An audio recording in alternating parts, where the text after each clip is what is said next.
يا ذا الأسماء الحسنى يا خالقنا غفرانا نسألك وأنت الأسمى نأمل عفوك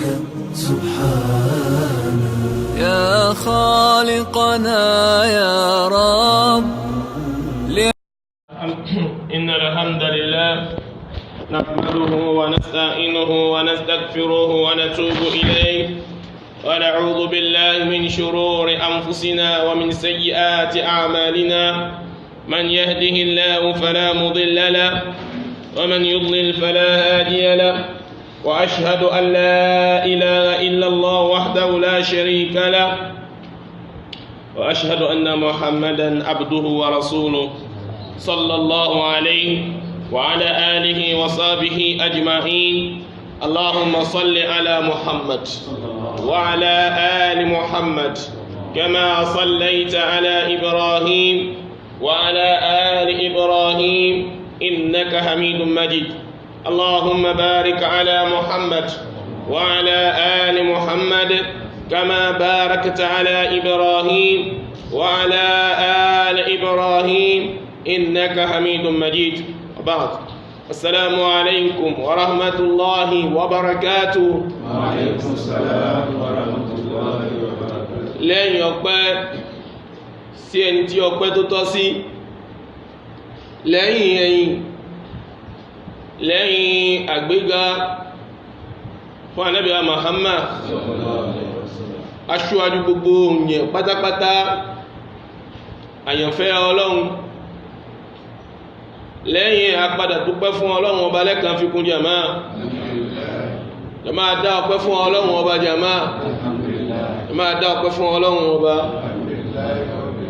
alhamdulillah alhamdulillah laka alhamdu kama yanbaghi lil jalali wajhik. ìwọ Ọlọ́run àwa dúpẹ́ fún ẹ, orí tó máa ń ṣe fún gbogbo ẹ tí máa ń dúpẹ́. Ọlọ́run wọ́n jẹ́ kí ọ̀kan ní wọ́n yóò fò mí kò ní dáwó.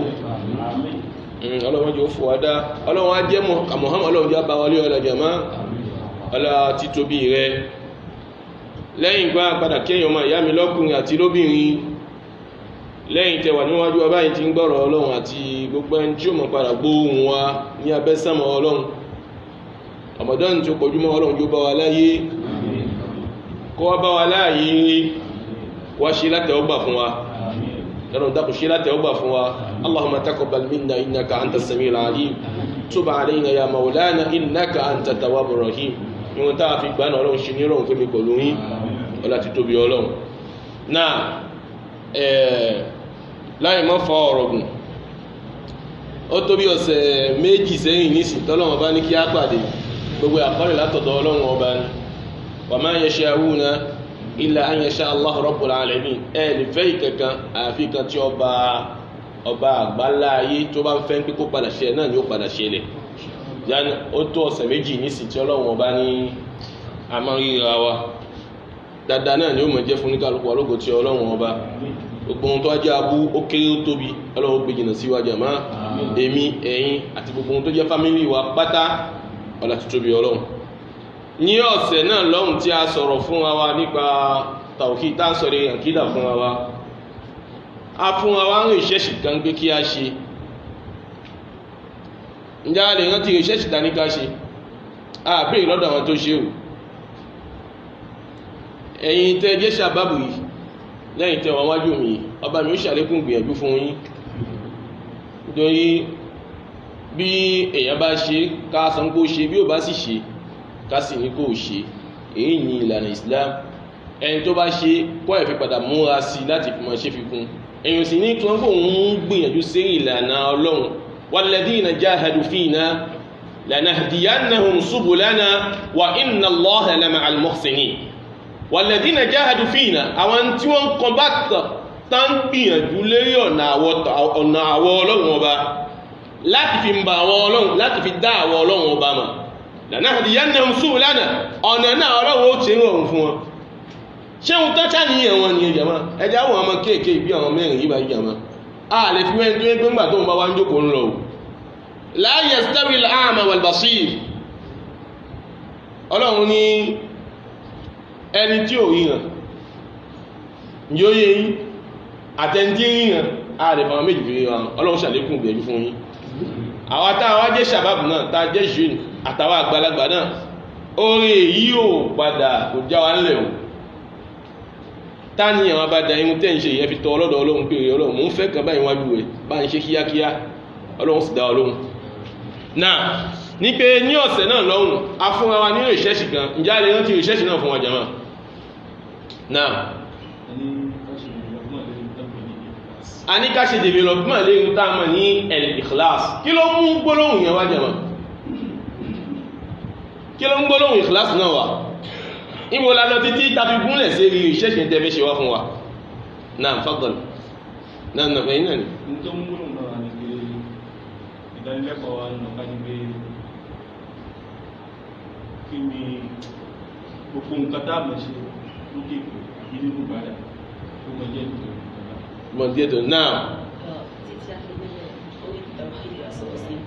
náà bàtà sọ pa àwọn ìtàwé tá à ń dé ìlọ́pẹ́ àwọn ìtàwé kankan Náà. láì pé gbogbo ẹ̀ pátápátá ó bá yẹ sórí al-ikhlas. tí a bá fẹ́ wo ọ̀sẹ̀ náà tó wá lọ a sọ lórí sífàtòlè ìzà wàlùkúdọ̀rọ̀ sífàtòlè ìzà wàlùkúdọ̀rọ̀ la sọ̀rọ̀ sí èyí ni ìròyìn fìsẹ́sọ̀ ọlọ́run agbára ọlọ́run la sọ̀rọ̀ sí ǹjẹ́ ọlọ́run ọba tó ní agbára ni káyí agbára ọlọ́run ọba o ibẹ̀ la sọ̀rọ̀ títí la fi wá gúnlẹ̀ sí ọ̀rọ̀ àṣẹ ìtaàní ẹni ẹ̀kọ́ ẹni ègbé ẹni tọ́lọ́run kí lẹ́yìn náà kò ní ìkẹ́ rẹ̀ tí ò ní jẹ́ gíní òní padà sílẹ̀ láíláíláí wọ́n gbólóhùn tó wọ́n sọ pàtàkì ṣe wùlímọ̀ lásìkò náà ni ìmọ̀ tó bá yé àṣetánù gan lára gan òun gan dá agbára ọlọ́run ọba mọ́kọ́ ọlọ́run ọba lágbára ni nítorí pé ńgbà tí ọlọ́run ọba fi lè kó nínú àlìjẹ́nà lásìkò náà lọ́hùn gbọ́mìyé tọ́lọ́hun ilé kó nínú àlìjẹ́nà ńgbà tọ́lọ́hun ò fèrí balẹ̀ fún dání ànábì ádámà ó wá fi agbára ọlọ́run fi ṣe àtẹ̀gùn ó ní fàbí ìzákìíkà ẹwọ́ jẹ́ sọ́tù sọ́t ọlọ́run ní sọ́tù sọ́t àyà 82 ó ní fàbí ìzákìíkà la ughwiyannahum ajma'in illa ibadaka minhumul mukhlasin ó ní fàbí ìzákìíkà àṣetánù gan aláàgán ó ní pẹ̀lú gbígbọ́ngbọ́n rẹ̀ ọlọ́run pẹ̀lú títóbi rẹ̀ ọlọ́run pẹ̀lú kíkàǹkà rẹ̀ ọlọ́run pẹ̀lú pé kò sẹ́ni tó lágbára tó rẹ̀ ọlọ́run mo ń fi agbára náà mo fi ń ṣe agbára la ughwiyannahum ajma'in àwọn ohun támà ní ọmọ tí ó jáde lára ànábì ádámọ̀ tó ní kí n faríba rẹ̀ fún tí mo kọ̀ pẹ̀lú agbára tí mo fi ń wá agbára yìí mo fi agbára náà mo fi ń gbá òun náà pé mo fi ń wá agbára pé gbogbo ọmọ tó bá jáde lára ọmọ ànábì ádámọ̀ báyìí gbogbo wọn ní sọnù pátápátá tí ò ní kù kan àjọwọ̀ náà pọ̀ ni àṣetán lérí bẹ̀ǹdé la ògèrè yá nínú ẹ̀rùn àgbẹ̀rin ń sọ wọn nù bábá wo ọ̀tún èmi náà rí bábá wo òsèmí ọlọ́run bábá wo wájú èmi ní kò síbi tí wọ́n wò èmi náà mọ̀ pàdé àmọ́ nígbà tá ṣe ìtọ́nù wa lérí ọ̀ni illa ibadaka minhumul mukhlasin àwọn èèyàn kan ní ọ̀wọ́ àmì ní agbára lérí wọn nítorí gbogbo ohun tamọ̀ ní ọ̀nà tí mo lè gbà láti fi mú wọn àwọn èèyàn kan wà nínú àwọn ẹwú rẹ̀ ọlọ́run bí ní lágbára lérí wọn àwọn ẹwú tí a ṣètọ́nù wá ní òní ní agbára lérí wọn yìí kí ní àwọn ẹwú náà ṣáwọn tó lówó láyé ni ṣáwọn tó nípò láyé ni ṣáwọn tí ń lo mọ́tò gbẹ̀mùgbẹ̀mù ni ṣáwọn tí ń kọ́lé gbẹ̀mùgbẹ̀mù ni èrè o illa ibadaka minhumul mukhlasin àyàfi gbogbo àwọn tó ṣe nǹkan tó fẹ́ ṣe ní ìbádà náà wọ́n ṣe torí ọlọ́run ọba nìkan àwọn ilé nìkan ní ṣe gíní mí ní agbára lórí wọn ní sọ wọn nù àníjọ wọn náà pọ̀ àmọ́ àwọn ẹjọ́gù àwọn fẹ́ràn pọ̀ wọ́n bà mí wájú àjọmọ̀ àbá àwọ̀ rẹ̀ àjáde kò sí ayé bí ó ṣe títí ń borí wọn náà ni nítorí pé ó lérí fún ọlọ́run là ó gbèrò ìyànnẹ́kùn ó fi ìlàmù kọ́sàm ní ọ̀dọ̀ ọ̀hún láwọ́báwá ṣẹ́rí ńlá àtọ́gbọ́ ọ̀sán yìí ìkan ńlá ní jẹ́bẹ̀ tààkìd ni amọ́bí tẹ̀ nǹkan gbá ní tabakọ̀ sínú gbólóhùn ó fún àfi nùnù tààkìd ní pé là ó gbèrò ìyànnẹ́kùn ṣẹ́rí ńlá àkọ́kọ́ yìí tí lábá fẹ́ sọ̀rọ̀ tó bá sọ pé la'adribak mílù ẹ̀ mo bú àmọ́ fi sọ nìyẹn tí lábọ́ fẹ́ sọ̀rọ̀ tó bá tó fi ẹ̀nùnù mùsádádà èyí nùn tí a máa tó ní ṣẹ́dánú tó bá fi tẹ̀ gan mímọ̀ tó bá yé èyí náà gan àfi fi yẹ kí ni àfi tẹ̀ kan pàmò ohun tí mo ní mo fẹ́ ṣe èyí ṣe kí ni òun wá lo méjì àṣetán lo méjì bọ̀ nígbà tó bọ́lọ̀ wọn sọ ọkọ̀ ọbúra ọdún kan pàgbé ọ̀yọ́ àníyàn òun sọ ọ́nù náà ni àmọ́ kóhun gan tó sọ́pọ̀ òun sọ ọ́nù ó ti fi ọlọ́run fi yẹ kí ni fi wá agbára náà ṣe wá ń gbólóhùn pé ilẹ̀ ìbádaka minhumul mukhlasin àfi àwọn ẹni tó bá ṣe ìtẹ́ tó ń yọ ọlọ́run ọba nìkan àwọn eléyìí ni èmi ọlọ́run mi àṣetán ní yẹ kí ni ìyìn sọnù láfíà ní tó bá jẹ́ bẹ́ẹ̀ exception tí ń bẹ nínú gbólóhùn àṣetán nìyẹn ẹ jẹ́ kí mi pọ̀lú yín wá ká ṣe ìṣẹ́lẹ̀ yìí pé kí la ń pè ní ìkìláàsì náà tó gbọ́dọ̀ wà lọ́pẹ̀ mi pọ̀lú yín lọ́kùnrin àti lóbìnrin táà níbi sínú ìlérí tí àṣetán tó yẹ kí ni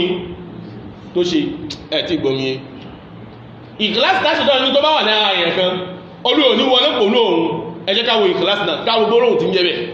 láfi ní ká ṣe ìṣẹ́lẹ̀ yìí tàmà ní gbólóhùn ìkìláàsì fún wa jàmáà ẹ̀kọ́ ọkà fún sí nànà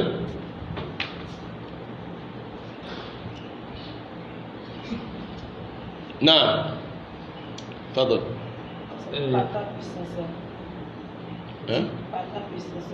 bóhùn sókè dit alors Iblis, je les dévorais tous. Il a qui? Dévorer tous. Dévorer. Dévorer non. Non. Par ta puissance. Par ta puissance. Dit Satan. Non. Je les séduirai assurément tous. Gbogbo àwọn olóhùn lè rí ni. Òun séduit wa. Tàbá ní òun séduit wa mẹ́ gbólóhùn kékeré àmọ́ tóbi. Séduction ní pé gbogbo ọ̀nà ni lẹ́lẹ̀ òní fọ́nsẹ́ o ọ̀hún sì wà náà lẹ́ni gbogbo lóhùn gan kí ló wá sọ nígbẹ̀yìn. Sauf tes serviteurs élus parmi eux. Sauf tes serviteurs élus parmi eux. Àwọn atáwá ní èlú ọlọ́run nínú tàbí nínú àwọn mànábì Ádámà gbogbo wọn náà mànábì Ádámà jẹ́ ẹjẹ́ àgbẹ̀ lákàyè kalẹ̀ ẹjẹ́ àgbọ̀ wá sí i dáadáa ká mọ ohun tó tọ́ sí wọn gbèsè ayé wa jẹ́ mọ́ à ń kí nǹkan náà náà aláwọ̀ gbọ́ ọgbẹ́ ti sáré ìjọmọ́sáàtì àwẹ̀ mọ̀ ó gbà wẹ̀ sàárà ogbó oyo o àṣetán ti bàjẹ́ mẹ́rin lọ́wọ́ àṣetán ti bàjẹ́ mẹ́rin lọ́wọ́ lẹ́kẹ̀ẹ́ ọwọ́ àrùn kan wájú ọlọ́run pé ẹjẹ́ ẹran kan oore tí mo ṣe wájú ọlọ́run 0 ẹ̀yìn gbó lágbára fún gbogbo ẹni tọ́lọ́run bá ní pé kí ìlákẹ́ ìtó sí ilẹ̀ bá wà lára rẹ̀ jẹ̀mọ́ lóyìn pé ohun tamọ̀ ní gbólóhùn tí àṣetán ń yọ yìí tó fi mú exception wáyé báwo ni gbólóhùn lè jẹ́ gbólóhùn tó gbọ́dọ̀ wà ní gbèsè ayé tó kóhun tó jáde kó láyé ó ti kọ́ sọ pé gbogbo àlòun fẹ́ sọnù tí ò sí kàbí ṣùgbọ́n àjọwọ́ náà ni ó lérí ògbé ìlérí kalẹ̀ àmọ́ òun kan wá ní àwọn èèyàn kan wà mí ní jẹ́ kí ni ìní ní agbára lórí wọn tó bá jẹ́ bẹ́ẹ̀ ìkíláàsì náà akọ̀ ọbẹ̀ ìlérí ọmọ ìyá wa yìí kí ni ó ta mọ̀ ní iṣẹ́ ìtẹ̀ṣe fún wa nínú ìkíláàsì pẹ̀lú ta ni àjọṣepọ̀ ní bismillah fọ́gbọ̀n tó bá jẹ́ bẹ̀ ẹ fún wa ní ìrìsùmí ohun tẹ̀ṣe nínú ìkìláàsì bismillah náà definition dá fọ́gbọ̀n ẹ bá bẹ̀rẹ̀ tàbí ní ìkìláàsì tàbá ní ìkìláàsì kí là ń pè bẹ́ẹ̀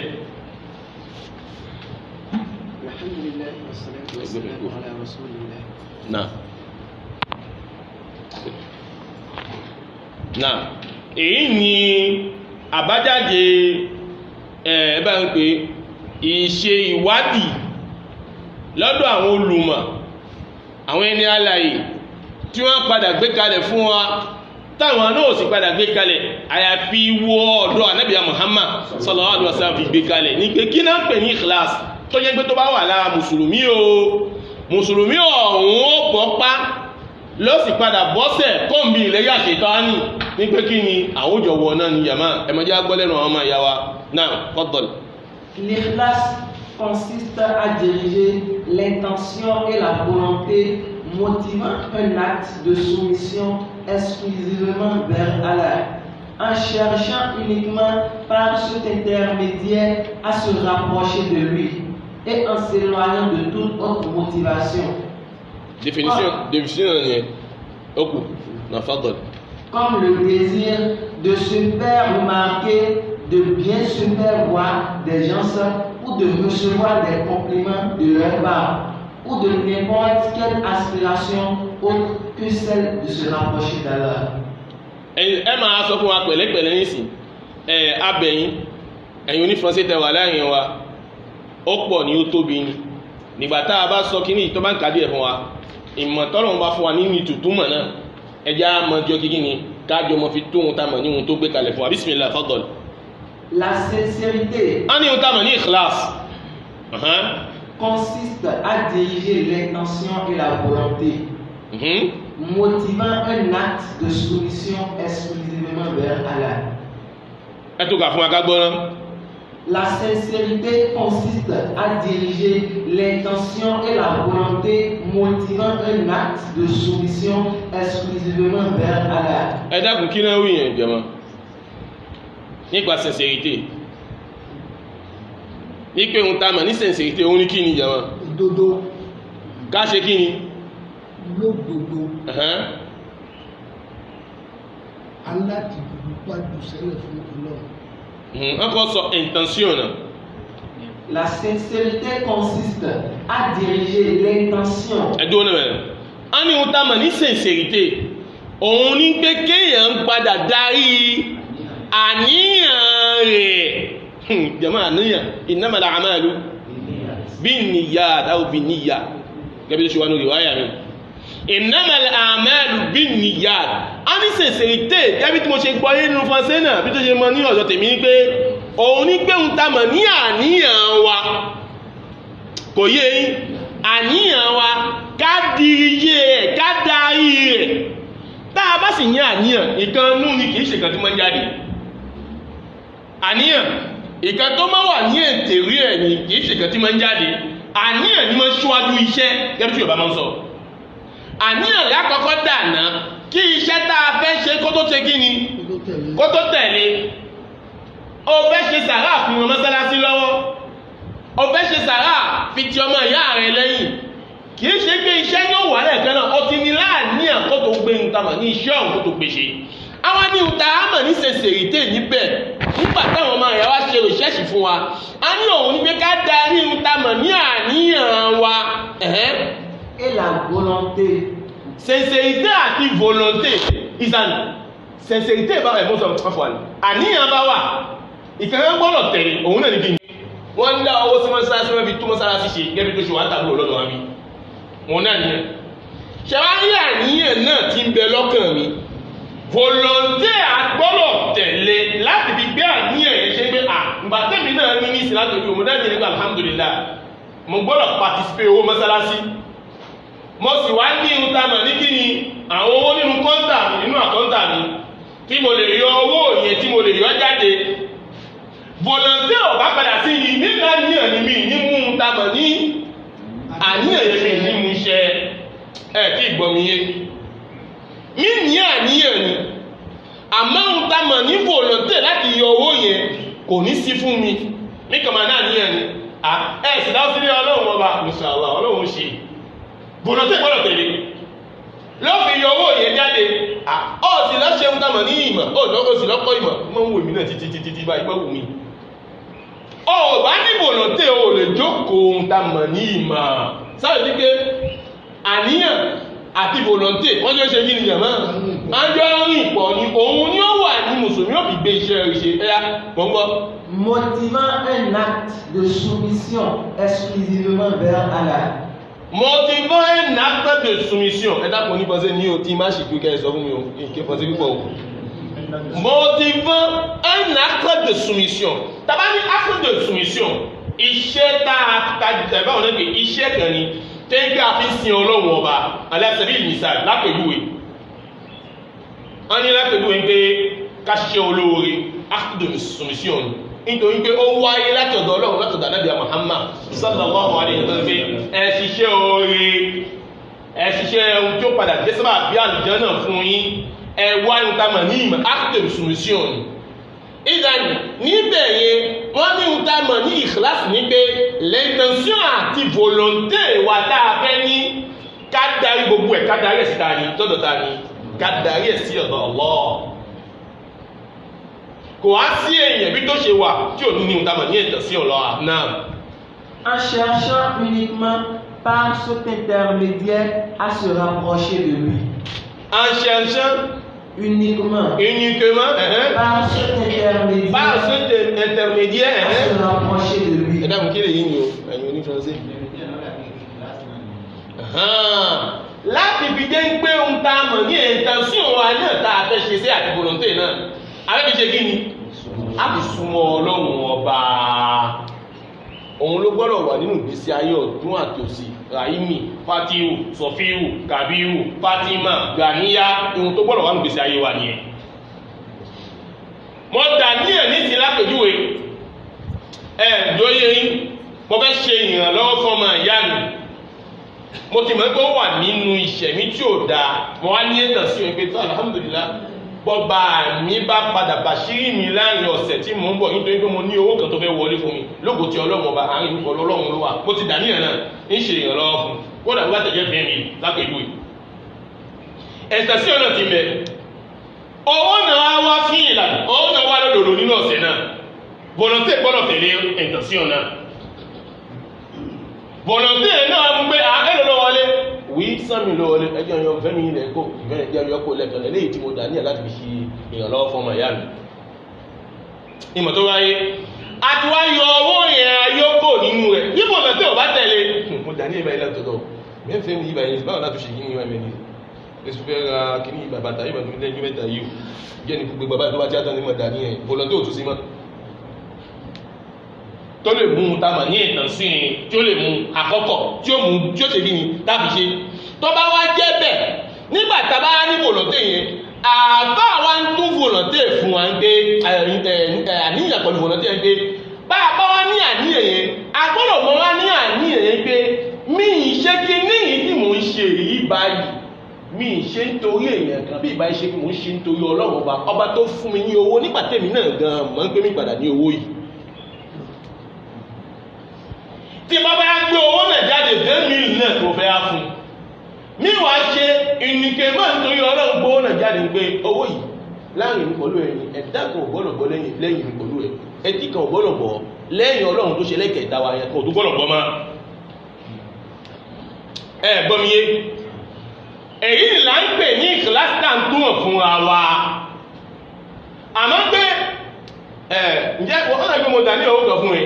àwọn èèyàn ló wà mọ́sá sí yẹn o kàbí àwọn ẹbí ọ̀nà ìgbìmọ̀ dà ní ẹ̀ kàbí ẹ̀kọ́ bẹ́ẹ̀ bẹ́ẹ̀ mo dà ní ẹ̀ wá ohun ni ibẹ̀ yẹn ó tún padà so ohun tá a mọ̀ ní àníyàn tó dà síwájú àti volonté yẹn ó tún so pọ̀ mọ́ ohun tá a mọ̀ ní ó tún ṣe nítorí kí ni nítorí Ọlọ́run ó ti ní àníyàn káwọn èèyàn fi padà gbà á pé ọmọ náà owó fáwọn èèyàn àníyàn kárí ti wọ̀ ọ́. Ìwọ̀n tá ṣe ìtaárì tóhun tí ẹ máa ń ṣe yẹn tí máa ń dùn mọ́ òun láti fi jẹ́ kí ẹ jẹ́ ọmọ lẹ́yìn ẹ̀ fi wọnú náà lẹ́bi rí ìjàmá. Bá a bá náwó ní ìsìlá pẹ̀lú àbá ẹ̀dákùn báwo ló ṣe jẹ́ ní jẹ́ kí wà àmẹ́tẹ̀ yẹnu padà lásán ní ìmọ̀ tó bá yín ní jẹ́ kí wà ẹyẹ rí ni ẹyẹnu padà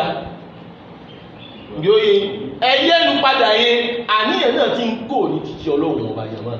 káwọn yẹn fìmọ́ pé bàbá tó ṣiṣẹ́ yìí òun ló ṣiṣẹ́ náà òun ló kọ́ lé òun ló kọ́ mọ́sálásí kódà bàbá mọ́sálásí náà máa ń pè ẹ̀yà mò ń gbọ́. Et en s'éloignant de toute autre motivation. Ẹ gbọ́ et en s'éloignant de toute autre motivation. Ìgbà gbogbo ojú àtúpadà motivé wa kí n bá gbọ́ faransé náà yé dáadáa lẹ́yìn òní faransé. Gbogbo ojú àtúpadà motivé wa tí ó yàtọ̀ sí ohun tá a mọ̀ ní ti Ọlọ́run ọba náà a gbọ́dọ̀ ṣe kí ni? A gbọ́dọ̀ jìnnà sí nígbà tá a bá ń ṣe ìbádà tá à ń ṣe fún Ọlọ́run ọba yẹn. Òun ló dínú iṣẹ́ ẹjẹ́ á gbé gbogbo iṣẹ́ tá à ń ṣe jẹ̀mọ́ tèmi pọ̀ níta máa ṣe yẹ̀wò mí yá ni ẹ̀yìn bí ọ̀pọ̀ rẹ̀ kíkan báyìí sínú ìṣẹ̀mí ayé. Ẹ bá wò ẹjẹ́ á gbé kalẹ̀ káwọn ẹ̀sìnkàṣọ́ náà dáadáa kájúwò kágbọ́ ẹ̀sìnkàṣọ́ dáadáa ẹ̀yìn pé iṣẹ́ tá a máa ń ṣe ní ìbádà náà ẹ̀yìn pé àṣetọ́nù máa ń gba púpọ̀ ní iṣẹ́ dáadáa iṣẹ́ olórí tá a máa ń ṣe yìí ẹ bá gbé kalẹ̀ ẹ̀yìn pé contraire ní máa ń yẹ contraire ní máa ń yẹ bàbá sì ń ṣe contraire ìtumọ̀ èyí pé a ti ń ṣiṣẹ́ dànù ságbọ̀n jàmọ́ ọ̀dàbẹ̀ tó gbàgbọ́ sójú etí odò tí ń ṣe kí ni ń pọnmi sí. a ní en s'éloignant de toute motivation gbogbo ohun tó lè padà motiver ayàkẹ́sítọ́ ọlọ́run ọ̀bá náà gbọ́dọ̀ jìnnà sí gẹ́gẹ́ bí kan yìí wá ẹ̀yìn pé náà ni wọ́n fi kún ní sí kí ló sọ. Comme le désir de se faire remarquer, de bien se faire voir des gens. Ẹ gbọ́ nígbà tó ṣe ní ṣíṣe káàkiri ń pè yẹ́sì àwa la ṣe kí ni àwa la ṣe tàbí káwọn èèyàn rí máa ń gbé yẹ́sì àwọn bàbá olówó ní àwọn bàbá nàgbẹ́ máa ń lówó gan nígbà pé mo ń gbé èèyàn mẹ́wàá lọ mọ́ta nínú ẹbí bẹ́ẹ̀ gbọ́dọ̀ tó tí ń bọ̀ èèyàn fẹ́ ni mo fẹ́ rán lọ ní ó yẹ yín ibẹ̀ yìí ó ti fi ẹran ń gbé kí ni olóore ni yé ìrẹ́lú mọ́ ń ṣoore ibẹ̀ yìí ò ní ìkìláàsì máa àṣetán ti ba iṣẹ́ rẹ̀ ó ti bàjẹ́ ẹ̀yọ́ mọ̀ yá mi ní Islam ẹjẹ́ gbọ́ ìtumọ̀ náà dáadáa jẹ̀ máa àṣetán ló ń fẹ́ sọ àmì yìí o àmọ́ exception èyí ni ẹ̀là tó padà fi sí pé àwọn èèyàn kan wà tó òun ò ní sọ̀rọ̀ jẹ̀ máa òun là ń kà fún wa ẹjẹ́ gbọ́ ìkìláàsì náà ó wà ní ìṣẹ̀mí ayé mi pọ̀ ní ká tó jáde kó láyé ẹ̀yin àtẹ̀mí èmi àti ẹ̀yin yàmá ẹjẹ́ kíkí ní ìyó yé wa nínú ìṣẹ̀mí ayé wa ẹ̀yà mọ̀ ń gbọ́. Ou de recevoir des compliments de leur part. Ou de recevoir des compliments de leur part. Yóò kankan náà ní ilé rẹ̀ náà ni èyí lójú àwọn èèyàn nígbà tó náà ṣe níṣì wọ́n máa kí àwọn alága wa ni ìmọ̀ tó bá yí èyí ní pọ̀ lọ́dọ̀ ẹ̀ta mọ̀ ní kí ni irú ìta máa ń ṣe ẹ́ káwọn jẹ́ ó pọ̀ lọ́dọ̀ wa gan-an alága àjókòó bí tẹ́ ṣe wà ọ̀hún ló jókòó ló gàgìrì nígbé bí tẹ́ ṣe rí wọn yìí kí mi lékéwù ìgbà ń jẹ́ lékéwù àwọn ni báwọn àfá bá ń mí àwọn ni báwọn alẹ́kẹ́ àwọn ọmọlékéwù gan bá mí àwọn ni wọ́n máa ní ẹmọ bọ̀ ọlé ìpòdíọ̀mù òun ló wá jẹ́ yìí ni ló mọ̀ ká ẹsẹ̀ gbogbo yẹn ni Allahu Akbar Allahu Akbar Allahu Akbar ó ti bá jẹ́ ẹ̀jẹ̀ ìwọ ó ti gbá yìí láyè ó ti gbá yìí àgbéga ó ti gbá lábẹ́ èèyàn ó ti gbá iṣẹ́ ara rẹ̀ jẹ́ ìjọba ẹgbẹ́ ìtàgẹ́bẹ̀ Muhammad ó sọ́kọ́ ti pàdé nínú ẹ̀gbà akẹ́tẹ́gbà alátọ̀dọ̀ Muhammad pé ọmọ àdẹ́bí adámọ̀ ó ṣe tán láti fi gba ohun tamọ̀ ní ẹ̀san iṣẹ́ tó ṣe láyé jẹ̀má náà wọ́n ṣe olóore rabi lọ́wọ́ àtẹwájú ọlọ́run ò ṣe ń torí èmì wọ́n fi ṣe kẹ́bí ìyẹn ìkìláàsì sínú ẹ̀ láì ní àṣìtọ́ ti bàjẹ́ mọ́ lọ́wọ́ ọdún ṣé wọ́n ti fi ìyẹn lọ́dọ̀ àwọn ẹni tí wọ́n yìnyẹn pé lọ́jọ́ àjẹ́mọ̀ ni o tí wọ́n lè san ẹ̀san ohun tamọ̀ nínú tó ṣe ìjọ́ lè san ẹ̀san ìfún ìyẹn ṣe ẹni tó bẹ́ẹ̀ lọ́dọ̀ ṣé òun náà ti rí ìtọ́ ara rẹ̀ lọ òṣìṣẹ́ dàbí ságbọ̀n ẹ̀yà mọ̀ ń gbọ́. Ou de n'importe quelle aspiration autre que celle de se rapprocher d'Allah. Aspiration tó fẹ́ ní nígbà tó ń ṣiṣẹ́ yìí òun ní pé ó fẹ́ ní aspiration kan àyàfi torí ọlọ́run ọba nìkan ilá ọ̀rọ̀ sórí nítorí ọlọ́run ọba nìkan àti bẹ́ẹ̀ nígbà Muhammad kò yá aláṣẹ nìkan ló ní fi ṣiṣẹ́ olóore náà nìkan náà ló fi ṣiṣẹ́ olóore nìkan jẹ̀mọ́ ó fẹ́ mú àníyàn ní ìmọ̀mọ́ ó fẹ́ mú àníyàn pé kí n ta mọ̀ lápàlágbáyà pa tẹ̀sí mọ́ ní pé yẹ́sì ó ti bẹ̀ sí mọ́ náà ní ìsìn náà níbi ìjẹ́ àrápáyà ń gbé ọ̀pọ̀ ẹni mọ́ sọ ń gba aláhùn mo gbọ́dọ̀ fi hàn án gbé ìhún mo yàtọ̀ lẹ́nu tó mẹ́ta yí báyìí wà sí ṣiṣẹ́ lára mi ǹjẹ́ ó yé wà àgbọ́dọ̀ ní àníyàn bẹ́ẹ̀ àgbọ́dọ̀ ní àníyàn bẹ́ẹ̀ ẹ̀yọ́ ọmọ ìyá mi nínú Islam kọ́dà ibi tí ìkìláàsì dé gan tó bá dídú àwọn èèyàn fẹ́ mọ̀ ń pè wọ́n ló ṣe gbé para ẹlòmíì kan fi jíṣẹ́ fún wọn kí wọ́n kó etí ara ẹ̀ kọ́ mọ̀ ń pè wọ́n ló ṣe ń tàbí iṣẹ́ olóore yìí ẹ̀gbọ́n mi yóò ń gbé lápẹ̀lú ẹ̀nísì wọ́n á bá lágbájá aláfàáfà nípa alájà nípa bá ẹnu lé ní alípẹ̀sí ohun tàbí ní símọ̀ tọ́nù kan ọlọ́wọ́ bá sí rí ó sì nílé ọmọ sáré ìgbónáwò ìkìláàsì tàà ń tó fún wa yìí ó ní gbóònà fún wọn lẹ́ẹ̀kan náà ó lè wá lọ rí jẹ̀mọ́ nǹkan lẹ́yìn nítorí pé gbogbo àwọn jẹ̀mọ́ mọ́sálásí náà bá ẹ̀ ń pé kó wá ṣe kí ni wá náwó sí mọ́ sí mọ́sálásí ó wà gbára ẹnìkan bá gbówó sí mọ́ ìgbà ìgbò ó sì gbọ́nà dáwọ́kọ̀ wípé mo gbówó ìgbà ìgbò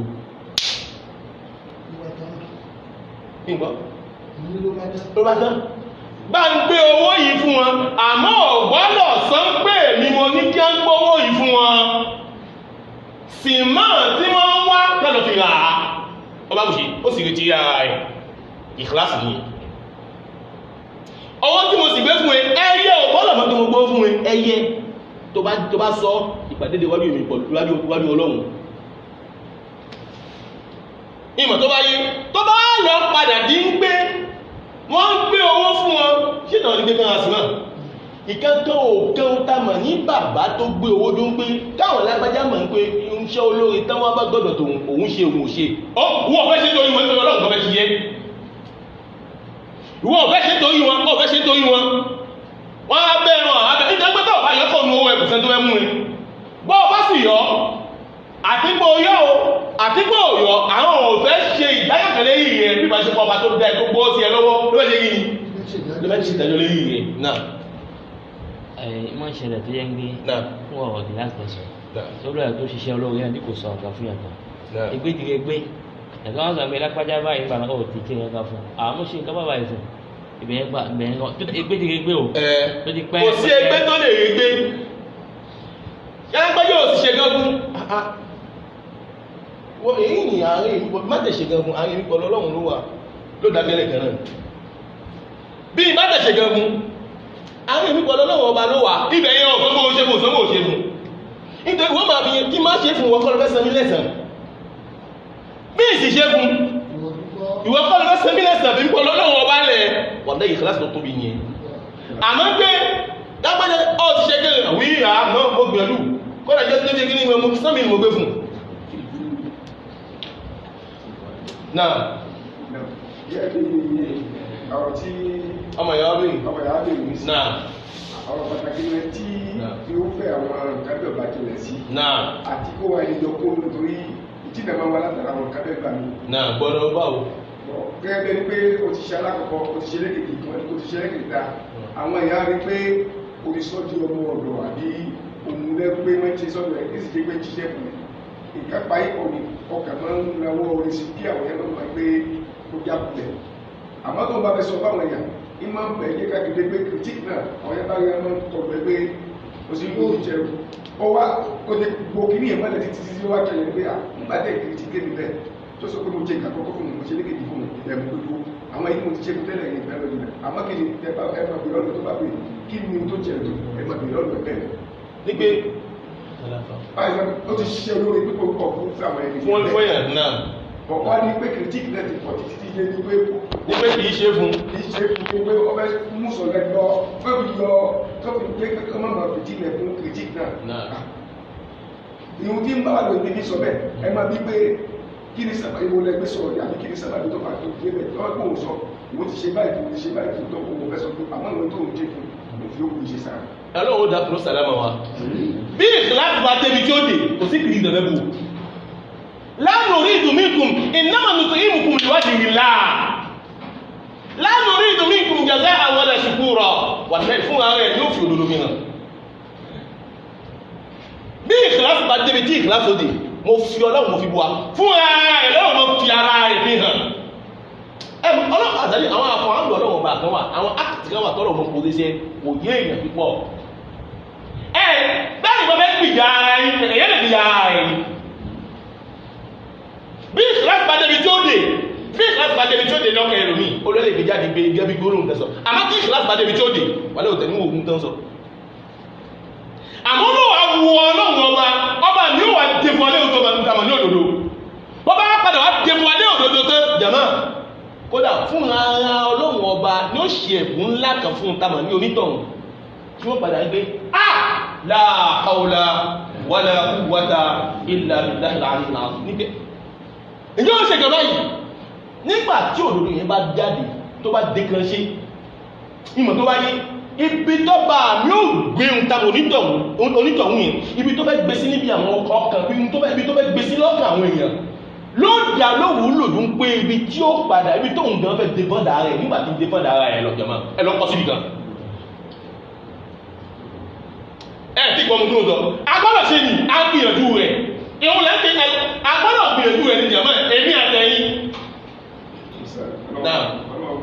náà àbáde tí mo gbé ní pé náà kò sí kéwù kan kò sí oníkéwù kan kò sí àbá kan tó ṣe ìbádà débi tí ẹgbẹ́ bá lè ìgbà sí àkúmọ́ wá débi pé kí nígbà ọ̀rọ̀ bínú náà èèyàn mọ̀ tẹ́ náà ẹgbọ́n tẹ́mi fẹ́ sọ fún yín ẹgbọ́n tó fẹ́ sọ fún yín alágbó yóò wà náà sàdíkẹ́ ìmọ̀ wa pé kọ̀ọ̀kọ̀ ti ṣẹlẹ̀ sí sàkáàdì ọ̀dọ̀ tèmi náà ti fara láti títí. ẹ bá fa ìgbàgbọ́ tèmi àgbàgbọ́ wa ní òtí ìdèmí tó yẹ kó dé nì ìgbàgbọ́ wa náà ní òtí ìdèmí tó fẹ́ dé nígbàgbọ́ bá padà débi tó dé àbá àdàtẹ́yìn dà ẹlẹ́dún lẹ́pà àdàbí ẹ̀yìn lọ nígbà tí tẹ́jú sọ ẹgbẹ́ tó nígbà yóò gbé jáde ibi tó wáyé ní kẹ́mì pọ̀ ní dáadé nìyẹn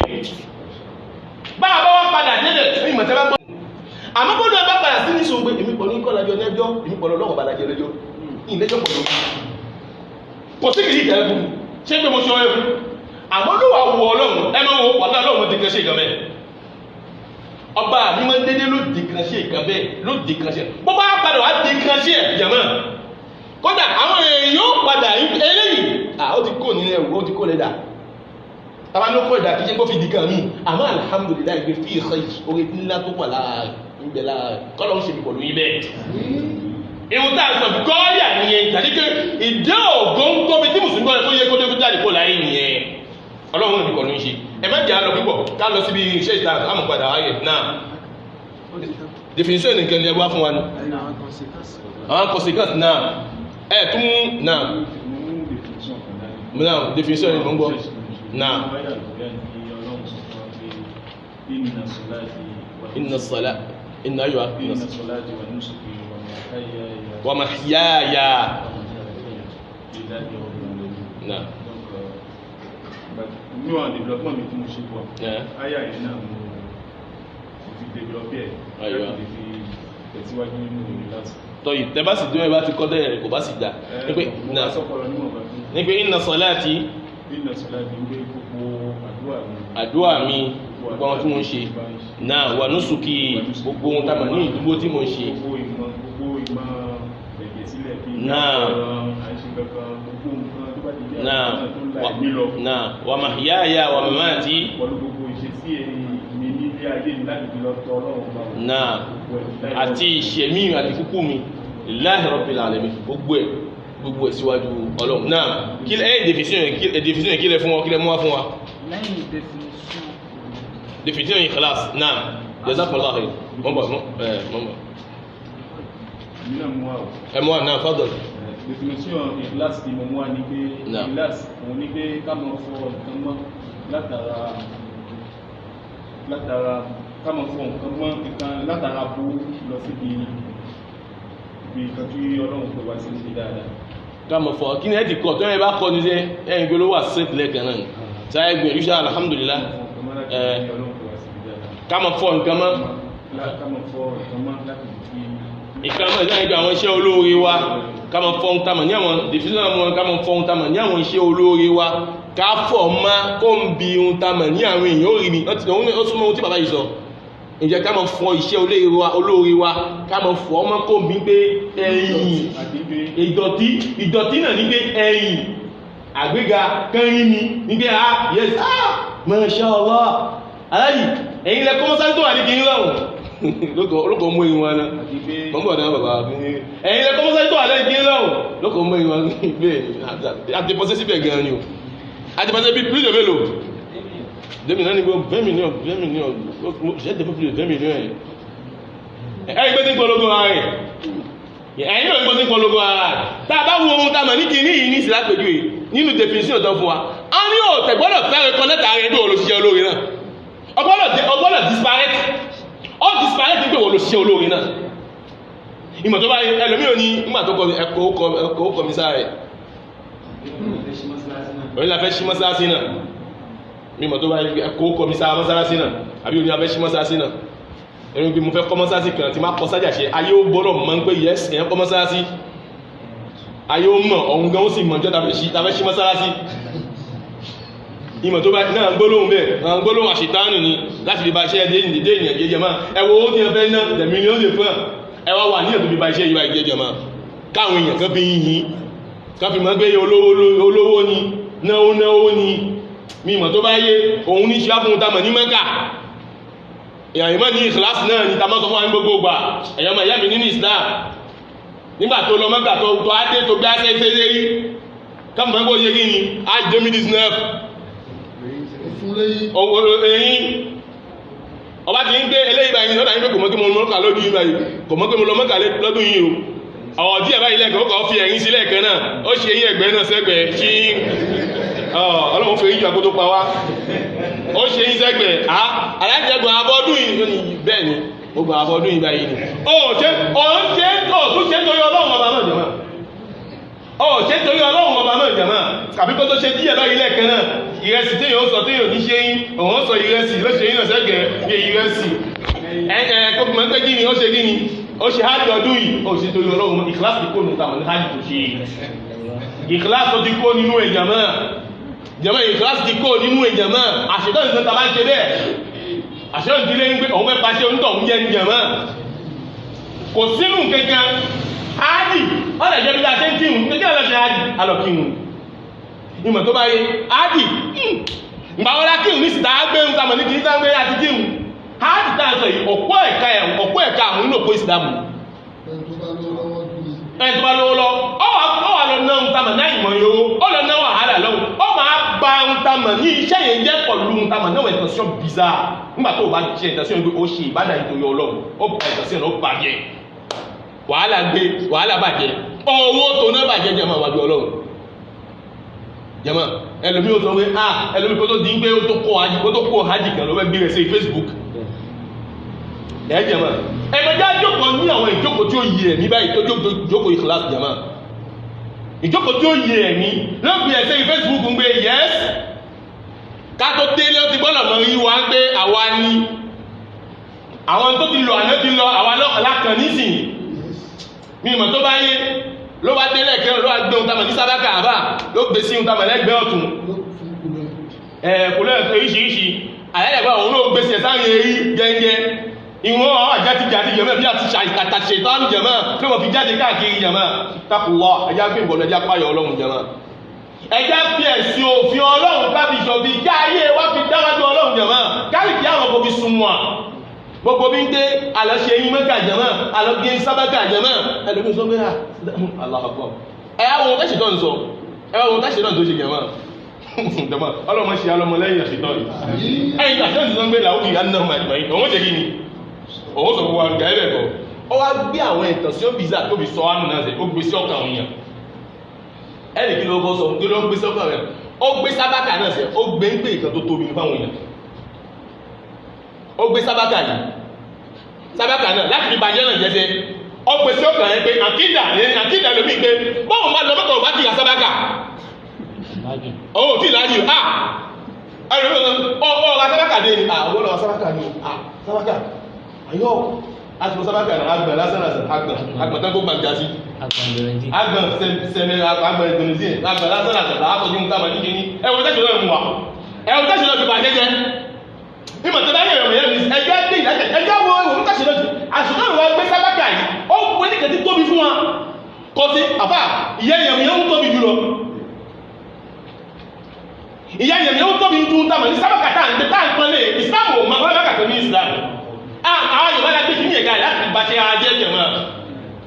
ẹ máa gbọ́ ẹni ló sọ bá sábàkà náà kò gbọ́dọ̀ gbọ́lẹ̀ o kò gbọ́dọ̀ ṣe kankan o ẹgbó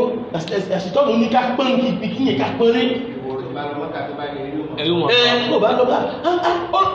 láyé ó ti ọmọkà ní lọ́wọ́ tí sábàkà yọ́kọ̀lẹ̀ ẹwà ṣẹ̀dọ́ náà tó ní lórí kálukú wa ǹjẹ́ ẹ̀yin náà rí tẹ́sí ǹjẹ́ ẹ̀yin náà wà padà á ń pé irú tẹ́sí kan tó pìsì wà lọ́kùnrin ìjàmá òun ló ti bọ́ ṣe onítọ̀hún yẹ tó bá padà lọ sí mọ́kàbá iṣẹ́ ló mọ̀ wá nǹkan ní sábàkà ló mọ̀ wá káàkiri ẹlẹ́rìí mọ̀ sọ́gbọ́n tí lọ mọ́kà ní ìsìn mọ́ gbàgbé yín o ìmọ̀ tó bá yí tí lọ mọ́kà mọ́ gbàgbé yín o mo ti mọ́ wẹ̀ dání ìmọ̀ tó bá yí òun ti yé gíní òun ti mọ́wọ́ ìdání wọ́n mú owó ọ̀tọ̀ lóyìn owó yìí ọ̀tọ̀ ló wà lọ́tọ̀ ọlọ́wọ́ fẹ́ ṣe dáadáa ọlọ́wọ́ fẹ́ mú gan kó tó dé ọlọ́wọ́ ní wọ́n fi màtó wọ́n fi gbẹ́ inú rẹ̀ dáadáa tó ń tòrí lé sí náà tí wọ́n sáà mẹ́rin ìrìn ọmọ yẹn mísà ìgbà tí òfin ọlọ́wọ́ ní kókó jìyà láyé náà wà lọ́nà sí kọ̀ọ̀dáhùn máa dábà dúnìyà wà lọ́nà sí kọ̀ọ̀dáhùn máa dábà adìnà dúnà náà dábà akbar gbọ́dọ̀ ọlọ́run sọ ọlọ́run ní akọ̀ ọmọ jẹ wọ́n ní yà ayé lọ́kọ́ tó wájẹ́ tó fi kíyàmà táyé tó ọbẹ̀ yẹn ọkùnrin tó fi gbalẹ̀ fún adẹ́yẹmọ́ ẹ̀ ló wà wọ́n fi dé àgbọ́lọ́run tá kó fèrí ìwájẹ̀ mọ́ ẹni tó ṣe tọ́lọ́run ọba bí tọ́lọ́run fi dẹ́ ẹni èló pàdùn ayé o ẹni èló pàdùn ayé ó ní kẹ́kì tẹ́kì kẹrẹ̀ bẹ́ẹ̀dì kẹ́ fi jáde láyé àmọ́ àwọn ọkọ̀ ìlú náà ní ọkọ̀ ìlú bá tílà jẹ̀mọ́ àwọn ọkọ̀ ìlú bá tílà àfà àfikọ́nù kó dáńkó sàlámà wa ẹjẹ́ àwọn ẹ̀rọ ìjọba lọ hajj ẹ̀jẹ̀ náà gbé lọ hajj wọ́n délẹ̀ gan jọ́kẹ̀dá lọ́pọ̀lọpọ̀ fàtígbà wà lára wọ́n lè sún jọ́kẹ̀dá lọ́dí jáde simple as any bí ní mùsùlùmí gbọ́dọ̀ wà ní àwọn akúmọ̀ hajj náà la sọ di nǹkan tẹ́sí tọ́nù padà fi ń yẹ iṣẹ́ fún wa jẹ̀mọ́ hajj yìí bẹ̀yà mú ní kí o jẹ̀mọ́ akẹ̀sí náà ní ẹ̀sìn tí ó sí gbé ìsàdí tí ìṣe ìlànà ọlọ́run ìlànà lẹ́bí Muhammad sallallahu alaihi wasallam ẹ máa gbọ́ tó wá dé ẹlòmí ojókòó lé ẹmúà dẹ́múà tó máa kí fúnkì náà ti ẹkú kíni nígbà náà bá kí nígbà ìgbà ohun tó bá bá àdìjọ omi iṣẹ́ fi jáde kó fi jáde kó mọ́gà rẹ̀ ẹ gbọ́ mi yé ìgbà láti bá ń gbé pàtẹ ẹ̀yìn ẹ̀ jáwò ọ̀pọ̀ ẹ̀sìn mélòó ní jẹ̀mọ́ márùn nínú ẹ̀jẹ̀ nìkan gbà ẹ̀ wà ìgbà láti gbogbo ń gbà rẹ̀ ní ti jẹ̀mọ́ nígbà tí a gbà rẹ̀ ẹgbẹ́ mi yé o jẹ́mọ́ ẹgbẹ́ dáadáa o a ń padà á ní pé àwẹ̀ ní ti ààrẹ káàkiri ẹkú àwẹ̀ o náà kí n dákúrò àti pé dákí wa lé ẹwẹ́ wọ àṣetánù ẹ̀yìn pé ṣe bíbí ìrìn àjò ní ohun tàbí ní hàdìjẹ ǹjẹ́ àárín ẹ̀ka tó lọ gàbọ̀ nígbà tó lọ káwọn máa tó máa wá fún tó jókòó ẹ̀mú àkàmá kí àṣọ àṣetánù mọ̀ ní ohun tàbí ní àlọ́ gàbọ̀ àlọ́ ìlú ìbò yìí ṣe ayé ni tí ò sí kankan bẹ̀ fóun àmọ́ àdìkìyàmọ̀ tó lọ ṣe òun lòún fẹ́ bàjẹ́ fún ẹ kò fi jẹ́ ọmọ lẹ́yìn tòun ó wà jókòó kalẹ̀ ẹmú wa dẹ́mú àtọwàmọ́ ọmọ akíyẹ ọmọ akíyẹ tàbí ní ọmọ ìgbòho jáyẹ jagajà máa tí ìsìlámù fọwọ́ sí yẹmọ́ ọmọ peter bí ó káàkiri jẹmọ́ àfikọ́nù fún ìyíwá o náà ẹni nínú èdè tó tẹ̀lé nínú ìkíláàsì kí lẹ ṣe fún wa lẹ́yìn definition. lẹ́yìn definition a sọ nípa igbákejì ìkíláàsì. igbákejì ìkíláàsì àwọn náà ní kí ni. àríyá ẹ fèé nílẹ̀ lẹ́yìn ìkíláàsì yẹn kí lẹ ṣe fún wa. ẹ sọ nínú àwọn àbátájì tẹ̀sọ̀ ìṣẹ́jẹ̀ fún wa mọ̀ ń gbọ́ nínú àwọn àfàntàjì tí ń bẹ nínú ìkìláàsì èyí ni ẹni tọ́lọ̀ ń bá fún ní ìkìláàsì ṣe nínú ìṣẹ̀mí ayé rẹ̀ kí ni oore tí ó máa rí níwájú ọba mi Allah náà. Pour la sincérité, le croyant peut atteindre par le petit acte, atteindre des récompenses allant jusqu'à la taille de montagne. ẹgbọ́n tó sọ ẹ̀tún fọ́ sẹ́nà fún wa. Pour la sincérité, le croyant peut atteindre pas de petit acte, atteindre des récompenses allant jusqu'à la taille de montagne. Ìkìláàsì kékeré báyìí ni iṣẹ́ kékeré báyìí ni ẹ̀ ṣe bí àtòmù iṣẹ́ olóore bí àtòmù ni ẹ̀ ṣe jẹ̀mọ́ fún lọ àmọ́ ìkìláàsì wà wọnú ẹ̀ olówó wà rí ẹ̀sán gẹ́gẹ́ bí ohun tàmà ní montagne tó bá jẹ́ pé ìjẹ́ ìgbẹ̀mìyẹ bàbá kúwọ̀ bàbá sọ́à ní pé ìsìláàmù ni nínú àwọn àbọ̀tá ìkí ń bẹ fún ìkìláàsì iṣẹ́ kékeré títí ń báyìí rú ẹ̀ ṣe ìmọ̀ tó báyìí òun ló ṣe báyìí o àmọ́ ìkìláàsì bá wọnú rẹ̀ ẹ̀san tọ́lọ̀ wọn fẹ́ san onítọ̀ òun ẹ̀san náà tóbi ohun tàmà ní àpàdà la ilaha illallah ní mẹjá gbé sùn lága yìí iṣẹ́ kékeré àmọ́ ìkìláàsì wọnú ẹ̀ ó dàbẹ̀ wọ́n tó rí ohun tàmà ní pẹ̀lẹ́ ọmọ ìyá rẹ̀ tó sì yọ kí ní nàkó báyìí ó wá ní àníyàn pé tí mo ní báyìí ṣe yóò yé yín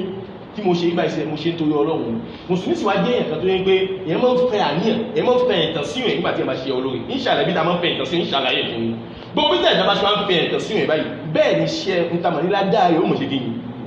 yóò mọ̀ fẹ́ lábẹ́ ọmọ fẹ́ lábẹ́ ọmọ tóbi lábẹ́ ọmọ tóbi lábẹ́ ọmọ tóbi wájú Ọlọ́run èèyàn máa ń fẹ́ ẹ̀tàn sí òun èèyàn máa ń fẹ́ mùsùlùmí gbọ́dọ̀ máa fẹ́ ẹ̀tàn sí òun èèyàn máa ń fẹ́ ẹ̀tàn sí òun ìmọ̀ tó bá yẹ yín ṣàlàyé ẹ̀fún ẹ̀yà mọ̀ ń gbọ́. Par la sincérité, le croyant sera rapproché d'Allah. Par la sincérité, le croyant sera rapproché d'Allah. Bẹ́ẹ̀ bí ẹ bá ní ìkìláàsì kò sí lóṣùmọ́ Ọlọ́run ọba náà ni nítorí pé tayé ò ní jẹ lógún mọ́ tayé ò ní jẹ lógún mọ́ kò ní ìwé gbogbo àwọn tó bẹ́ padà yìí àwọn tó bẹ́ yìí mọ́ ní tó kóore mọ́ ọkẹ́ ó sopọ̀ mọ́ Ọlọ́run ọba gbé ìyọ́ pẹ̀lú èmi pẹ̀lú ẹ̀ lájọ níhun tamọ̀ ní ọjà tàbẹ́ náà ìyọ́ Ọlọ́run lọ́sùnmọ́ Ọlọ́run lọ́sùnmọ́ lọ́wọ́ ajínà sáwọn èèyàn gbogbo táwọn ní títí táwọn èèyàn fẹ́ fún jẹ́bí wá sí ìbéèrè tó wájẹ́ lọ́dọ̀ àwọn ọmọ ìyá wa gbogbo táwọn tí àwọn èèyàn tó fẹ́ gbọ́ ìjọba ìrìnàjò ṣe láyé náà gbogbo tó lè sọ fún jàmá títí ọba mi ò fi ohun táwọn ní òdòdó ló fi hàn jọ kan bí ọba fi hàn láyé bọ́bá jáde kọ́ láyé Ọlọ́run fi hàn ẹni tó máa padà fi hàn lẹ́yìn ìgbà tó jáde kó láyé àwọn ẹni tó máa gbọ́ wọn ní sẹ́gbẹ̀ fún wọ́n ṣe àdúrà fún tó lẹ́nu ẹlòmí òfẹ́ tàbí alóòbá kẹ́ bàbá yìí ìbá sáà gbọ́ fún ẹlòmí náà bàbá tó yíwọ̀n bàbá dáadáa mi tó yíwọ̀n mọ́ ṣe àwọn kan mi lójú ayé bá mi náà mọ́ ń gbọ́ yé àmọ́ tó máa jáde kó láyé bí Ọlọ́run bá fi ń tamọ̀ ní oore tí wọ́n ṣe fi hàn alóòbá dẹ̀rẹ̀ fún bàbá yìí àṣẹ gbogbo ohun táà ń wò báyìí àṣẹ ìkan ọ̀tọ̀ ni ọlọ́ba àdẹlẹ̀ fún àdúrà ọmọ wa lọ́tún àdúrà ọmọ wa lọ́sì àdúrà ọmọ wa níwájú jàmá ọlọ́run dé ní láti fi òdodo fi hàn jàmá ní sì mọ́ fi hàn náà nínú àwọn àbátáyì ohun tamọ̀ ní class náà. Quiconque a la sincérité dans son adoration, Allah le suivra en se basant comme indique la sourate Talaq, verset 3. Allahu Akbar. Quiconque s'en remet à Allah le suivra. Allahu Akbar. Et tout français, les gars. Quiconque a la sincérité dans son adoration, Allah le suivra en se basant comme indique la sourate Talaq. Quiconque s'en remet à Allah. Et nous, il y a du mystère. Ọlọ́run tí jẹ́ kí ìkìláṣù wa ló ṣe ní ayé ìmọ̀lú mo fi ọlọ́run mo fi búwa fún gbogbo ẹni tí ìkìláṣù gẹ́gẹ́ ní sọ gbogbo ẹni tí ìkìláṣù bá wà ní ìgbésí ayé ọlọ́run yóò lò wà ní ìgbésí ayé kó wà ní ìgbésí ayé yìí náà ọlọ́run mọ́ ń tóolu ẹ̀ láyé ọlọ́run tóolu ẹ̀ ló tó nínú gbogbo ohun tamọ̀ ní ìṣẹ́ yẹn pátá ọlọ́run mọ̀tọ̀ òun náà mọ̀ bẹ́ẹ̀ báwo lọ́lọ́run tóbi gbà kò yé mi ọlọ́run tóbi báwo ló ṣe jẹ́ ẹni tí ìkìláṣì bá wà ló ṣe ní ayé ìkìláṣì pé gbogbo tó abájúfẹ́ ṣe báyìí tó abájúfẹ́ ṣe báyìí pé abẹ́ṣe ní ìbádà ìjọsìn báyìí àmọ̀ sí torí ọlọ́run ọba kódà pọ̀fẹ́sẹ̀ tó wà níwájú tamọ̀ ní èèyàn tí ń kọ́ èèyàn tó bá jẹ́ mùsùlùmí ládájú pọ̀ ní ó gbà pọ̀fẹ́sẹ̀ tí ń kọ́ èèyàn tó bá jẹ́ mùsùlùmí yàmá ládájú pọ̀ ló gbà nígbà tí wọ́n ń kọ́ èèyàn lẹ́kọ̀ọ́ lẹ́yìn pé ẹ̀kọ́ tí mò ń kọ́ àwọn ọmọ yìí báyìí mò ń kọ́ wọn tó fi padà di èèyàn nínú ìṣẹ̀lẹ̀ ayé wọn mímọ̀ tó báyìí ní pé èyí báyìí tí wọ́n kọ́ lágbádá bá mọ̀ ní sinú gbàtí wọn ló fi ṣiṣẹ́ mi ọmọ ó jẹ ìyàwó jẹ èyí tó yẹ ohun tàbí ní ọ̀rọ̀ ayé dùn pé kó yẹ pé ńgbà tó ń kọ gan òun kọ láti fi gba oúnjẹ sápò nìkan kó sì bọ́tà rẹ̀ ẹgbẹ́ mùsùlùmí jẹ èyí àwọn àárín láàrin àyùmọ̀ ipò ọ̀sẹ̀ ìjọba àárín ẹ̀ tó ń pè ìgbé tí ń gba ti ayé bẹ́ẹ̀ ni tó ń gba tàlìkì àmọ́ wájú ọlọ́run ọba ẹ̀nu ayé ẹni tó ní ìkìláàsì ọlọ́run tó yẹ láyé wọ́lá ọlọ́run tó yẹ gan ọlọ́run tó yẹ ju ọ̀nà tí olóòrùn máa ń gbé ọlọ́run tó òun lọ lọ́bí ní wa man yatawakkal ala Allahi fa huwa hasbuh gbogbo ẹni bá gbẹ́kẹ̀lé ọlọ́run lóhun tó ń tọ̀ ìgbẹ́kẹ̀lé náà kó ń gbígbé kí ni ká súnmọ́ ọlọ́run ká fi ìkíláàsì mú dámà ní Jésù àkókò tàbí ṣe ìkíláàsì jàmá ìkíláàsì jàmá ìkíláàsì ọlọ́run tó wà ní ìṣẹ̀lẹ̀ ayé wa jàmá náà mọ́ ń gbọ́. Quiconque a la sincérité dans son adoration, ceci va entraîner l'amour d'Allah, des anges, des hommes, des djinns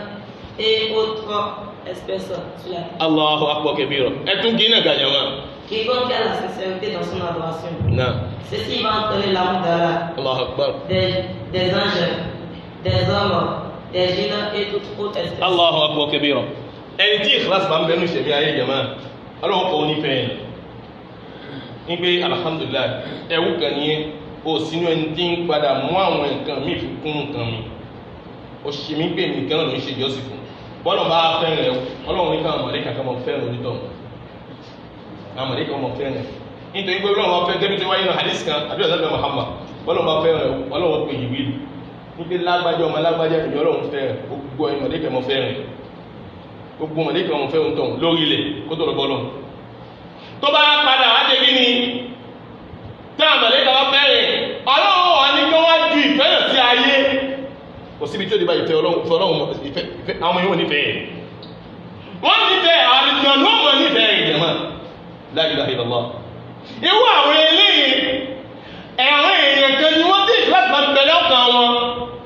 wọ́n àyí fẹ́ ìkẹfẹ́ ọlọ́run sì mọ̀ fẹ́ ihun tó bá fẹ́ ọlọ́run mọ̀ fẹ́ kìí náà ihun tó bá ń fẹ́ mo fẹ́ ìwọ̀n ọba mi mọ́ fẹ́ mo wá kọ̀ àwọn ọba mi ló kọ̀ nígbà ìhun kò ní kẹ̀ẹ́ nítorí pé kí ni ìkìláàsì wà ní ìṣẹ̀lẹ̀ ayé la ilaha illallah gbọ́ mi yé jẹ̀mọ́ mo fẹ́ ẹwọ́n sẹ́ jẹ̀mọ́ ọ̀pọ̀ ní ìdíkọ́ fẹ́ ṣàdọ́ àmọ́ tó bá ti rọ ohun tó ń fẹ́ yìí kí ìrìn ti jìnà sí ẹni tàbí mo ń fẹ́ ìjọba ìyọ́lọ́ mo ń fẹ́ ìjọba ṣé ò fẹ́ ni bí mo ṣe ń fẹ́ kó mo jẹ́ bẹ́ẹ̀ fún ẹ nítorí pé mo ní tamọ̀ ní gbogbo nǹkan ibà yìí lọ́wọ́ tí ìní ojú ẹbí ṣe ìwà òyìn ibà yìí kọlu wọn o wọn bàgbé sí ayé ẹgbẹ́ ni èyí wò wíwò sí wọn lọ́nà ìṣe pọ̀lú yín bẹ́ẹ̀ èyí wò wíwò báwọn yẹ bẹ́ẹ̀ ó ṣubúlẹ̀ gẹ́rẹ́ ni ó wà yàgàtà ó fọ̀ bí táwọn ṣe ń fọ́ nígbà kí ní ṣe ẹjá lọ́dún ọbẹ̀ rẹ̀ kékeré kan nàbà ìmọ̀ tó bá yé tàbí pé ẹja ṣẹ́fúnṣẹ́ ìtumọ̀ sí ìwé náà ti pẹ́ ẹja ṣẹ́fún yàmá ọgbà òjáde nítorí ẹ̀ wọ́n á gbé èyí tó ẹ́ fi wẹ̀ tó fi ṣe fún náà tó pé wọ́n gbé fún ẹ èyí tó ẹ́ mú wọ́n gbé fún ẹ lọ tó bá ti ṣe báyìí lọ́mọ̀ jẹ́ fún lẹ́gbẹ̀ẹ́ náà èyí tó á ní kó fi wẹ̀ òun ló gbé mu èyí tó ní kó fi wẹ̀ ọ̀hún ló ṣe kí ni ó gbé mu wàhálà bá dé ìjà ìkìláàsì aláwọ̀ lè jọ wà ní ìṣẹ̀dá ayé nìkan lóyún jàmá bẹ́ẹ̀ tọ́lọ̀ bá nífẹ̀ẹ́ jàmá gbogbo kan ti tán jàmá ọlọ́run lè nífẹ̀ẹ́ nìkan lóyún náà nínú àwọn àbọ̀tájì náà ti ń bẹ fún ìkìláàsì. Le prophète sallallahu alayhi wa sallam a dit. Naam. Quiconque cherchant l'agrément d'Allah, même si en soulevant la colère des gens, Allah le protégera des gens. Allahu akbar. Allahu akbar. Ìsàn ọlọ́run ọba tí wọ́n ṣe kí ni yóò mọ̀ padà nínú ìdáàbòbò ló wà náà mò ń gbọ́ yìí. Et quiconque mettant en cours Allah afin de satisfaire les gens, Allah l'abandonnera à leur urgence. Allahu akbar. Ẹgbẹ́ àti sanabi Muhammad sallallahu alaihi wasallam. Ẹni tí ń ṣe kan kí wọ́n fi yìn tí fi ń wá ojú pé káwọn èèyàn fi yé yín ni kábí yìn gọ́ kábí yìn kò ní padà rẹ́yìn wọn kò ní yé yìn wọn ní padà yìn ìbínú ló padà rí. Ẹni ìbínú ní òrí ayọ̀ àánú ọlọ́wọ́ ọba àti ìkẹ́ ọlọ́wọ́ ọba lórí ká máa sáré dèèyàn náà ó ti tán alhamdulillah èyí nínú àwọn àbàtà ìtaari nínú kí ni ìkìláàsì tó gbọ́dọ̀ wà nínú ìṣẹ̀mí ayé ọmọ ànábì Ádámà tí a ṣe pẹ́lú sọ lánàá pé àwọn èèyàn tí kìíní bá wà nínú ìṣẹ̀mí ayé wọn ó ní ṣe kí ni ọmọ òní wọn mú ẹjọ́ lọ sọ́tù sọ́ọ̀dù náà. nínú ìdílébí ìrọ̀bí náà mo ní kí n sọ náà mo ń gbọ́ bẹ́ẹ̀ bóyá mo bá tó sọ náà mo ń gbọ́ ẹgbẹ́ wọlé lọ bẹ́ẹ̀ náà development mi náà wá ń sọ bá ní pé ìrìlásì wípé kò sẹ́ni tó ní ìdájọ́ ẹ̀ lọ́dọ̀ àfi Allah wípé èèyàn kò ní ṣe ìdájọ́ ìrìlásì pé ń bẹ nínú àwọn èèyàn tó ṣe láti pé ló mọ̀ ṣe nǹkan rírí àníyàn pé dáadáa tó fẹ́ ṣe dáadáa náà mọ̀ gbogbo àti tí bá ti ń kéwò dáadáa tó láti ṣe dáadáa ló mọ̀ yí mọ́ lọ́wọ́ ló mọ̀ fi di ibi lójú àwọn ọmọ aráyé máa fojú pé èèyàn gbógun ló sì jẹ́ pé lọ́dọ̀ Ọlọ́run ọba àníyàn tí bí tó fi mọ́ orí àdínà èèyàn dáadáa ní mọ̀jẹ́ lọ́dọ̀ Ọlọ́run ọba wípé ìtorí ẹ̀ ní pé ìdájọ́ ìkìláàsì ọwọ́ Ọlọ́run ọba ló dá fún yín ó dàbí ọ̀rọ̀ tí bàbá ó sọ ọ̀gbọ̀n ó pèsè tẹ́lẹ̀ ìdájọ́ Ọlọ́run ìkìláàsì wà ní pé ìkìláàsì ìkẹta àyíkọ̀ ìkẹ́ ìtọ́síọ̀n kìí ṣe ṣẹ́ta mọ́ ṣe kìí ṣe bá fẹ́ kìí ṣe ìkẹ́ ìtọ́síọ̀n sábì ìlú Nàìjíríà ó sọ pé èèyàn lè rí ìdájọ́ ara lára ọdún ẹ̀. bẹ́ẹ̀ ló ọ̀hún náà ni mo sọ fún yín ìkíláàsì ìkọ́ ọkàn ìkẹ́ ìtẹ́síọ̀n èèyàn bá wọ́n ní ìkíláàsì gẹ́bí ní tẹ́lẹ̀ sọ́sẹ́ ẹ̀ẹ́fẹ́ yìí lẹ́rẹ̀ mẹ́rin rí gbé méjì yìí ìgbà ní ọwọ́ àtẹ́mọ̀ rí gbé ìwà ń bẹ́ẹ̀ náà yà ilé mu ẹjẹ́ wọ ọ̀rọ̀ tí bàbá ó sọ tẹ́lẹ̀ fún kò tẹ́ ń gbé nígbà tí wọ́n bá ń ṣe kíní fólúwẹ̀ olúwẹ̀ lè ṣe kíní ló lè padà sọ ọ̀rọ̀ ẹni tí ìkíláàsì bá débi tí ó dé ilé ìkíláàsì dé degré ni àwọn kan náà sọ ìgbàgbọ́ ni degré bá degré tó bá débi tí ó dé sẹ tó bá débi tí ó dé gbogbo àti máa ń sọ̀rọ̀ fún ẹgbẹ́ kò ní dáhùn. àwọn yóò máa ń lò bísà ní ẹ wọ́n tó sọ fún kọjá fọ́ọ̀mù àwọn ilé yìí àwọn kan òun wípé òun tọ́ òun pẹ̀lú yín òṣèlú ni àwọn òjẹ́ lẹ́jọ́ ọlọ́run òun gbẹ́ lẹ́jọ́ ọ̀hún sì ti ṣe oore tóun ṣe tánìkò ṣe òun ti ṣe gbóńtọ̀ ẹ máa rí lè bísà ẹ máa rí àwọn onílẹ̀ lè bísà ẹ máa rí ẹni pé àwọn ọmùtàn tó ń bí báwo lè rí àgbà ìṣẹ́lẹ̀ olóòrè yà lè nígbà tó bá yìí ẹni tó bá fẹ́ lo ìkìlá àyẹ́ máa ń rí bẹ́ẹ̀ náà kò sí ẹ̀yìn tẹ́lẹ̀ lè bísà wọ́n fi mọ ohun tí wọ́n lé lọ́kàn wọ́n mọ ohun tí wọ́n lé gbé ìwọ́n tó náà lọ́ fi ṣe kí ní ìfún márùn yóò mọ̀ ní gbé nítorí pé ìwà táwọn ń lò yàtọ̀ sí ìwà tí wọ́n tó ń lò ìṣẹ̀mí táwọn ń lò yàtọ̀ sí ìṣẹ̀mí tí wọ́n tó ń lò ìgbésí ayé tí wọ́n ń lò yàtọ̀ sí ìgbésí ayé tí wọ́n tó ń lò ìgbésí ayé tí ayé náà wọ́n ń lò ìgbésí ayé tàbíàmọ̀ ìwọ̀n sáré ìwọ òṣìṣẹ́ ṣàlàyé kan fún ọ gbé nítorí ìjọba yìí tó lọ lọ́wọ́ fi ṣe lọ nítorí wọ́n tún ṣàlàyé wọ́n ti tún bá ṣe olóore jẹ́ ìwọ wà dájẹ́ tí ó tún mọ́ lọ pẹ́pẹ́rẹ́pẹ́ ìjàmá ọmọ ìgbé ilé yìí ilé kò sí dáadáa bá wọ́n dà lọ́dẹ̀ bí kọ́sọ̀ ilé yìí kò sí dáadáa ẹ̀ ogbó bí tányé mú àníyàn tí ó ti bẹ̀rẹ̀ ọ̀gá ti ẹ̀ kú ohun táwọn sọ̀rọ̀ dẹ̀ ní ẹni tó ń ṣe ìkẹ́láṣì ẹ̀ kan fi ojú dáadáa fi wò láyé ẹ lọ fọ́ síbì kan ẹ̀ ní ẹni tí ń ṣe ìkẹ́láṣì dìde kan fojú dáadáa fi wò láyé láwùjọ ojú burúkú náà wọ́n fi wò ojú burúkú náà fi wò ló wà débi pé ọlọ́run ọba fúnra rẹ̀ ní wàá fi ọlá tí ń bẹ lára rẹ̀ ọlọ́run ló fi jáde ló gbé jáde jọ̀kan òun kọ́ náà ló gbé jáde tó bẹ́ẹ̀ ìfúnra ló wà gbé jáde náà yóò wá ka ọsẹ wọ́n ka ọsẹ ibi yé ìyá àti pẹ̀jà àti gbèsè tó pọ̀ ẹ̀rẹ́ lómi lọ́kọ̀ọ́dún ẹgbẹ́ dàbò yìí mi mọ́ ní àbísọ́ tó òfìsí ẹ lára ìkọ́láṣí ti bẹ̀ lọ́wọ́ owó sọ pé kò sí kẹ́kẹ́ mú ẹ̀yìn ó ti tún lọ díẹ̀ ìkọ́láṣí bẹ̀ lára kò sí wáyé àwọn ẹ̀kí ìkọ́láṣí wá sílẹ̀ àwọn ọ̀ṣọ́ ẹ̀kú mi ẹ̀ẹ́dẹ̀ tó ń gbé jáde bẹ̀rẹ̀ kẹ́rẹ̀ àwọn kí wọ́n lọ èyí tó tún ṣe fún mi jẹ́ bó ṣe bó tún fi wálé jẹ́ mọ̀díyẹ ni mo fi sọ wípé ẹni tí bá ń ṣe ìkọ́láṣí àmọ́ ìdò bìzá nínú ìṣẹ̀lẹ̀ ayé rẹ̀ bí mọ̀ tó bá yé náà ẹ̀yà mọ̀ ń bọ̀ yí kí náà ìfẹ́ sọ fún wa nípa ìkìláàsì conséquence ti ń bẹ fún ìkìláàsì èyí ni bẹ́yọ̀ bá ní ìkìláàsì kí ní àwọn nǹkan conséquence tó mọ̀ ṣẹlẹ̀ sóńtọ̀ náà mọ̀ ń gbọ́ náà Abu Hurairah radhiyallahu anhu rapporte que le prophète Mohammed sallallahu alayhi wa sallam a dit Allah dit, je me passe la joie d'être associé à quelqu'un. Quiconque accomplit un acte dans lequel il m'associe quelqu'un, je le délaisse, lui et son privilège. Apportez pas Abu Bakr. Ànábì wa Muhammad agba hadith police ko gba hadith police kan fún wa nípa bí Mùsùlùmí gbọ́dọ̀ ṣe túbọ̀ sí pé ìkìláàsì gbọ́dọ̀ máa wà ní ìṣẹ̀lẹ̀ ayé bẹ́ẹ̀ bá ṣe pé òun fẹ́ ṣe ìkìláàsì pé ó fẹ́ mú ojú àwọn èèyàn fi kún iṣẹ́ tí ń ṣe náà ni ìyẹn fẹ́ ṣe nítorí àwọn èèyàn náà ni Ọlọ́run ní òun ó fi ohun tamà lórí ìtọ̀ múlẹ̀ pẹ̀lú ohun tamà ní iṣẹ́ tó ń ṣe náà òun wà já ọkọ̀ làwọn onítọ̀ òun já ọkọ̀ làárẹ̀ tó bá jẹ́ bẹ́ẹ̀ jẹ́ kí mi pọ̀ lórí ìjọba Ọlọ́run jẹ́ kọ́lọ́run já ọkọ̀ làwọn ìjọba ẹni tọ́lọ̀ bá já ọkọ̀ làárẹ̀ ìjọba ìṣẹ́ ní olùtọ́ mẹ́lò láyé náà ẹ jẹ́ kí mi pọ̀ lórí kó jẹ́ pé ìkìláàsì náà ló padà pọ̀ ní ìṣẹ̀mí ayé wa kí ló tó wà mẹ́tẹ̀ẹ́fẹ́ sọ fún wa. Selon Abu Hurairah, j'ai entendu dire le prophète Mohammed sallallahu alayhi wa sallam. Il a dit, le jour de la résurrection, les premiers hommes à être condamnés seront un homme mort en martyr. On le fait venir. Allah lui montre ses bienfaits à son égard et il les reconnaît. Il lui dit, qu'as-tu fait de ces bienfaits? Il dit, j'ai combattu pour ta cause jusqu'au martyr. Il dit, tu meurs, mais tu as combattu pour qu'on dise, c'est un homme audacieux. Et on l'a dit, il ordonne alors qu'on le traîne sur sa face et qu'on le jette au feu. Allahu Akbar kabira. Ẹgbọ́ hadith náà, Ànábì Muhammad, nínú àwọn ẹ̀ntọ́nà ọkọ̀ ṣì nínú àwọn tọ́nà mẹ́ṣì ìdájọ́ fún lápapọ̀ náà ni ẹni tó jagun sójú ọ̀nà Ọlọ́run. Ó jagun, ó lo ìdàgan, wọ́n bẹ lára, wọ́n bàjẹ́ lára, kódà wọ́n padà pátó orí ogun náà ni. Lọ́wọ́ adéwájú Ọlọ́run láti fi gba ẹ̀san. Gẹ́gẹ́ Ànábì Muhammad sallallahu alaihi wasallam sọ fún wa lójúwájú Ọlọ́run láti gba ẹ̀san.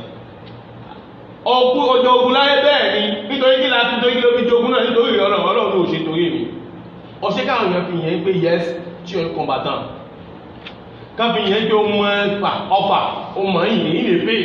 ó sì máa ń tàbí ní ìdá ó mọ̀ ń mú náà ní gbogbo ohun tó ṣe nígbà tó wà lójú ogun ó ṣe nítorí èèyàn Ọlọ́run ẹ̀yin màlẹ́kà ìdíkẹ́ jù sínú iná. Kí ló mú ọ lẹ́yìn mọ́ àìmọ́ ní ìkìláàsì ní ìṣẹ̀lẹ̀ ayé ẹ wọ́n gbogbo ìnira tó ní lójú ogun yẹn tí wọ́n bẹ tóun náà ń bẹ wọn wọ́n bẹ òun náà ń bẹ wọn wọ́n bẹ òun náà ń bẹ wọn wọ́n padà bẹ kẹ́yìn yàrá pẹ̀lú pé wọ́n bẹ kẹ́yìn pẹ̀lú pé wọ́n padà pa kẹ́yìn yàrá àìmọ́ ní pé òun ṣe kíní nítorí Ọlọ́run ó di ọmọ náà yàrá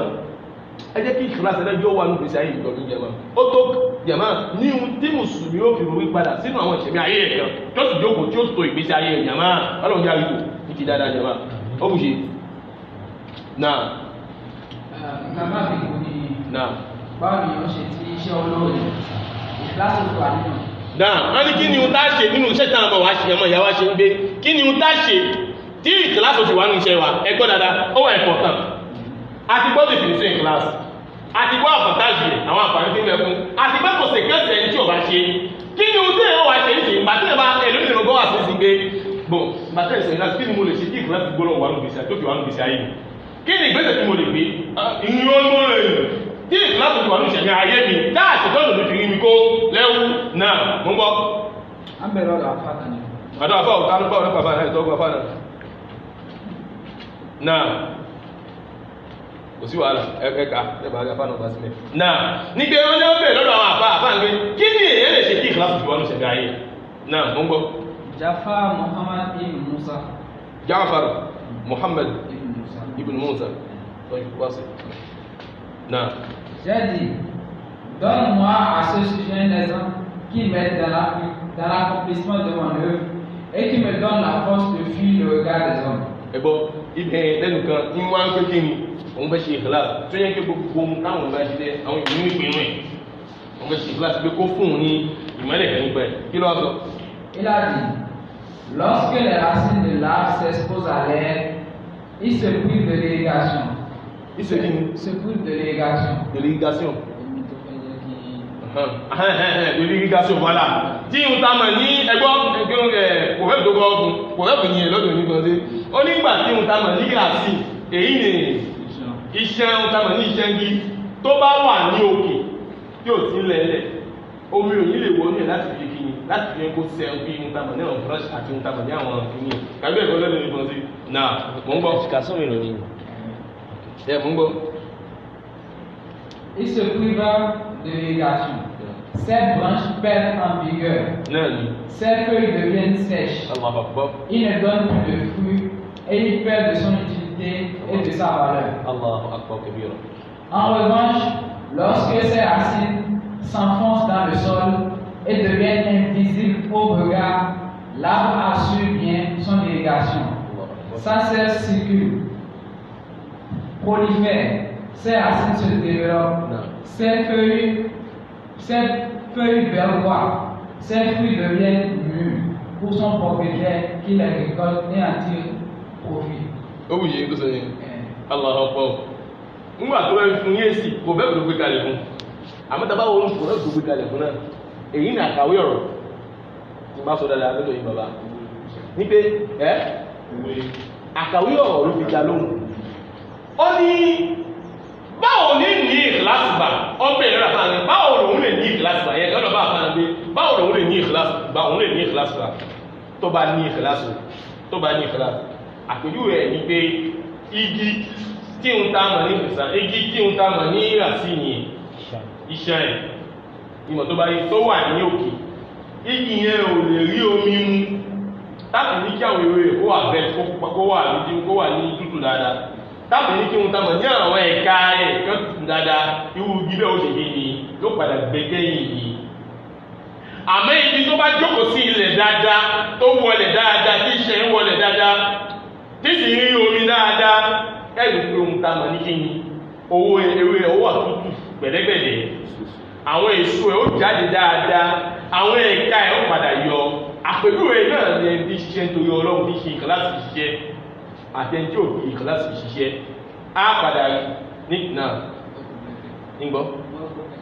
á padà rí pé ẹni tó ń fi ìkìláàsì níbi ṣiṣẹ́ gbogbo gbà ní ọmọ wà ní àlàáfíà gbogbo gbà ní wà pọ̀ lọ́lọ́run gbogbo àlọ́lọ́run mọ̀ fẹ́rin gbogbo àlóore tó tóbi ó mọ̀ padà tẹ́lẹ́wọ́ látọ̀dọ̀ ọlọ́run àmọ́ ẹni tí ò fi ìkìláàsì fi ṣiṣẹ́ jẹ̀ náà ló mọ̀ jìyà ní jìyà tó ní agbára kódà èkúté ṣọ́ọ̀ṣì ó mọ̀ àbá ló jìyà ní èkúté ṣọ́ọ̀ṣì lọ jẹ̀ náà ló sì padà jìyà ní nípa nígbà tágbà rí ọjọ́ máa ló jìyà ní ìyà tó ní agbára jẹ̀ máa ọ̀hún máa rí bóun gbádùn ní àṣẹ ìyà yìí padà jẹ lókọ̀ ọjẹ́ ta yé lọ́pọ̀ padà jẹ tàbí àmà. náà ẹ fi kún ká tó parí ẹ. Il en va de même, jeune homme, de la bonne action lorsqu'elle s'enracine dans le cœur et reste cachée aux créatures. L'homme devient plus aisant de soumis et sa récompense devient grande. En revanche, lorsqu'il dévoile une part de la croyance de son cœur et des fondements de son action, il n'est plus à l'abri du regard d'autrui et l'amour du compliment se mêle à son œuvre. Ainsi, plus le fidèle qui œuvre pour Allah dissimule son action, plus la valeur de la véracité et de la sincérité augmente chez lui. Et plus Ainsi, plus le fidèle qui œuvre pour Allah dissimule son action.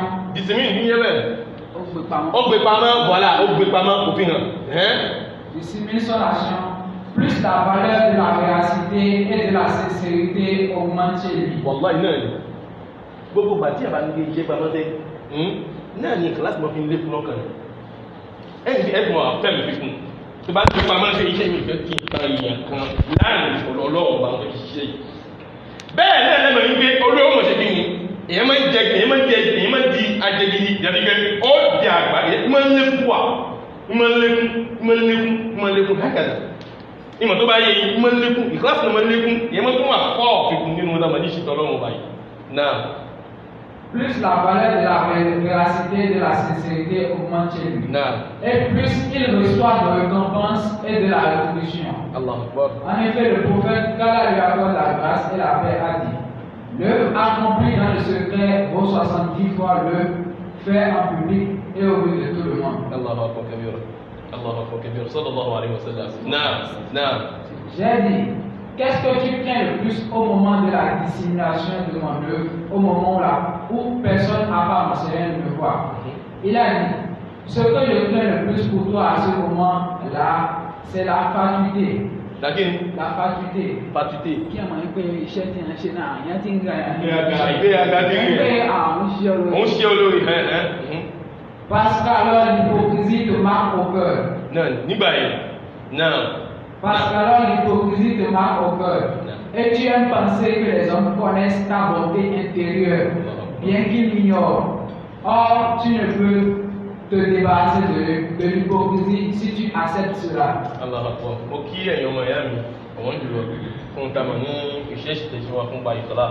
Èyí yóò tún jẹ́ ohun tá a mọ̀ ní end of place fún yín nínú ìgbésí ayé yín yóò sì fi hàn yín pé èyí wáyé tá a fi ń kọ́ yín yìí ó dàbí ilé ìwé tá a fi ń kọ́ yín ló fi mọ̀ jẹ́ kẹ́yìn náà ṣe ohun tá a mọ̀ nínú ìṣẹ́jú ọ̀sán náà tí ojú ọ̀rọ̀ ọlọ́run ojú ọ̀rọ̀ ànábì Muhammad ọba mi tó wá dédé tó yàn yín ọlọ́run yàn yín o ẹ̀yin yẹn tẹ̀yìn ọlọ́run yàn yín tó ń pẹ́ ẹ̀kọ́ tá a máa sáráṣí àmọ́ dédé ọlọ́run yàn yín ọlọ́run sì bá wa dúró tì nínú ìṣẹ̀lẹ̀ ayé yín yóò gbàdúrà yín nínú ìṣẹ̀lẹ̀ ayé yín gbogbo ohun tá a mọ̀ ní ohun tó wù í kẹjẹ nílẹ̀ lè sítámọ̀ ọba mi ó jẹ ẹjẹ lókùn tí ọlọ́run ọba ọlọ́run yàn yín ọlọ́run yàn yín kọ́lọ́run bá sẹ́yìn lẹ́sẹ̀ yìí a sì kí bàbá ṣẹbọ́lá bàbá kọ́lọ́run kó dáhùn kó bá ń dó tẹ̀yìn náà pọ̀lú ń gbé àgbà náà nítorí àwọn náà gbìyànjú ọba tó bá sẹ́yìn lẹ́sẹ̀ rí tó pọ̀ gbogbo ohun tó ní kálukú wa tá a ṣe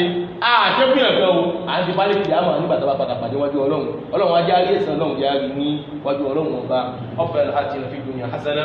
وفي الآخرة حسنة وقنا عذاب النار ربنا آتنا في الدنيا حسنة وفي الآخرة حسنة وقنا عذاب النار سبحانك اللهم وبحمدك أشهد أن لا إله إلا أنت أستغفرك وأتوب إليك والسلام عليكم ورحمة الله وبركاته.